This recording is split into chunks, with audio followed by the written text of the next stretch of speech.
Oi, povo, tudo bem? Bora falar de estrutura geológica? Então vamos lá.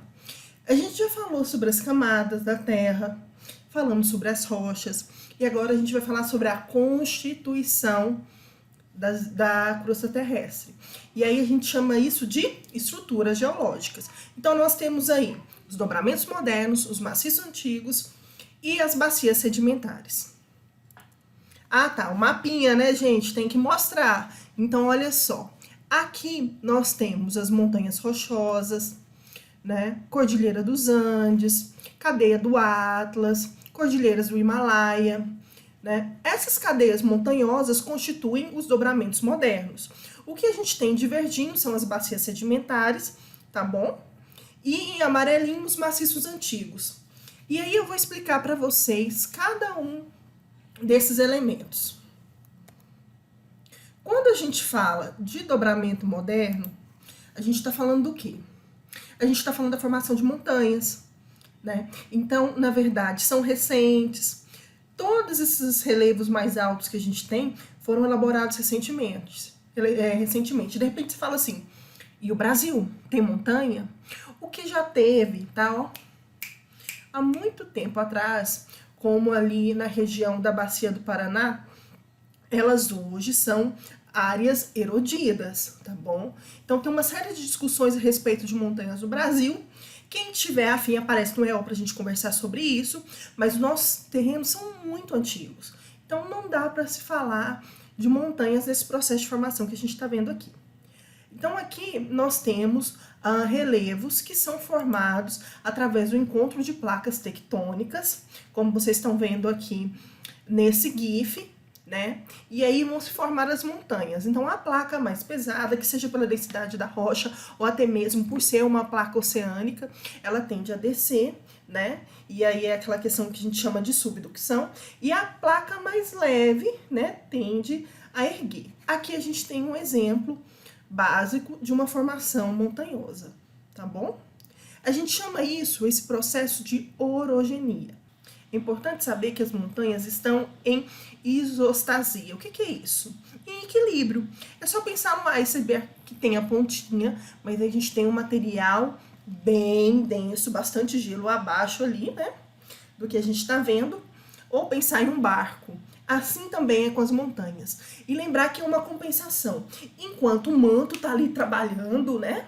E tá fazendo aquela força ali, as placas atuando para erguer aquela montanha, a gente tem o processo erosivo. Então, o vento, a chuva vão transformando parte dessa rocha, que é constituinte dessa montanha, em sedimentos, tá bom? Então, a gente tem um sorregimento, mas a gente também tem o processo de erosão causado aí pelos agentes exógenos, os relacionados, então, a vento, chuva, gelo, tá bom? Vamos lá, entre outros também, tá? Só rapidinho aqui pra gente passar. Maciços antigos. Aí a gente tá falando de um relevo mais antigo, que é ali do pré-cambriano, sempre colocando na cabeça a escala do tempo geológico. Por isso que a gente viu, tá? Na primeira aula, tá em dúvida em relação ao Cenozoico, a pré-cambriano, né? Eras arqueozoica e proterozoica? Olha lá na escala, tá bom? Geralmente, eles são constituídos de rochas metamórficas e magmáticas, tá bom? E é nessa área que nós encontramos a maior parte das jazidas minerais metálicas. E do Brasil também, tá? O Brasil não foge dessa regrinha. Então, o que acontece? Nós temos aí uma força atuando, tá bom? E aí a gente chama isso de epirogênese, nesses maciços antigos. Olha lá, a gente tem uma força agindo ali, e aí, como essas rochas são mais firmes, né, são mais resistentes, elas tendem às vezes a quebrar, formando o que nós chamamos de falha, tá bom? Enquanto a gente viu na primeira estrutura que elas dobram aqui por conta da resistência, por ser rochas magmáticas, elas tendem a fraturar, tudo bem? Elas são rochas mais sólidas e mais estáveis, tá bom? Então, aqui, olha o exemplo da fratura, tá bom? Aqui, na verdade, a gente chama, quando há essa quebra, a gente chama de Roche-Graben. O que é isso? Na verdade, o Graben é a depressão. É essa área mais baixa aqui, tá bom? Geralmente isso aqui é um vale, beleza? E o Roche é a parte do território que fica mais elevado. Nessa foto aqui, acontece isso, tá bom? Olha lá, imagem de satélite mostrando o Graben na Baía de Guanabara, com a região serrana do estado do Rio de Janeiro, a Serra do Mar. Onde estão as cidades de Petrópolis e Teresópolis, tá bom? Então, aqui corresponde a esse efeito. Bacias sedimentares. Essas já começaram a ser formadas na era paleozoica, tá bom? O que acontece? Lembra lá que a gente falou dos agentes exógenos? Agentes relacionados ao tempo. Então, vento, chuva, gelo, né? A neve. Esse material vai agindo sobre esses relevos que vão sendo erodidos. E todo aquele material, como está sendo mostrado aqui no vídeo, ele vai ser levado também. Então, a gente tem aqui a erosão e nós temos também o transporte, porque ele vai descer com a ação da chuva, do vento, que seja, ou da própria neve, vai descendo e vai ser depositado em áreas mais baixas. Então, eu tenho aqui a erosão, o transporte e a deposição, beleza? Olha, vamos lá para o texto, então. Resulta da acumulação de sedimentos proveniente dos desgastes das rochas, de organismos vegetais, animais, camadas de lava vulcânica solidificada. Podem ser formadas por sedimentos de origem continental, de origem marinha, e conter grande quantidade de material fossilizado em suas camadas e estruturas, se formam importantes recursos minerais energéticos, como o petróleo, o gás natural e o carvão. O que acontece? Lembra que eu falei da deposição? Então, nós temos camadas de sedimento. Entre elas, pode haver algum animal, né, um bichinho que morreu ali, e ele vai ser o quê? Fossilizado ali naquele material, né? Ele vai ficar petrificado. Então, é aí que a gente encontra os fósseis, que conta um pouquinho da nossa história. Mais uma coisa, gente, é nesse processo de formação das bacias sedimentares que também são formados o gás natural e o carvão e o petróleo. Petróleo, né, por conta lá dos plânctons, fitoplânctons lá no fundo do oceano, que vão depositando, né, sedimento. E aí, com o passar do tempo, aquele material que estava lá, que era comidinha de baleia, começa a transformar em petróleo. Isso de uma maneira muito resumida para vocês entenderem.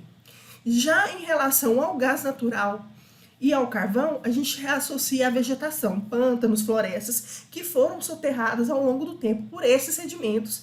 E aí vai haver o processo de formação deles, que seja pela ação da pressão, né? Porque nós temos várias camadas, e pela alteração de temperatura também dentro dessas áreas. É assim que a gente vai ter esses minerais energéticos, beleza?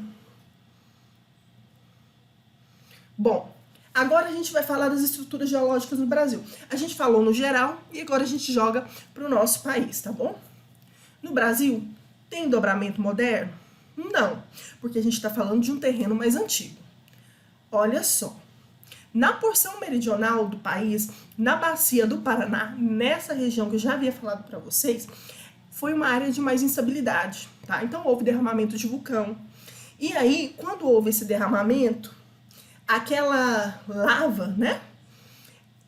Ela resultou em uma rocha chamada basalto, que depois, com a ação do vento, da chuva, transformou aquela rocha em um solo muito escuro, conhecido como terra roxa. É daí que vem a origem da terra roxa.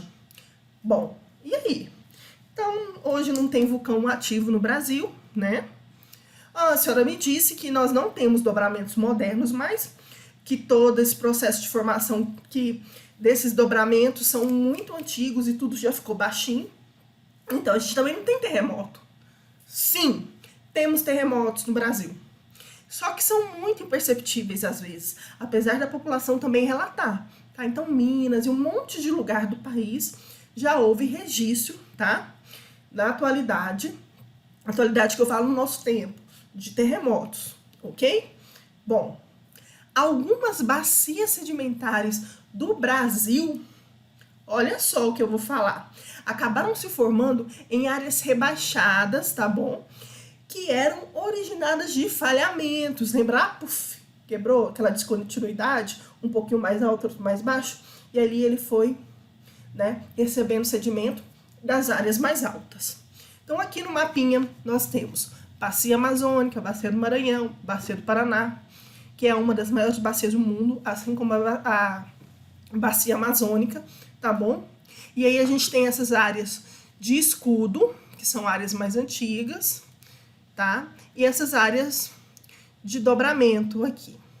Gente, a aula é só isso.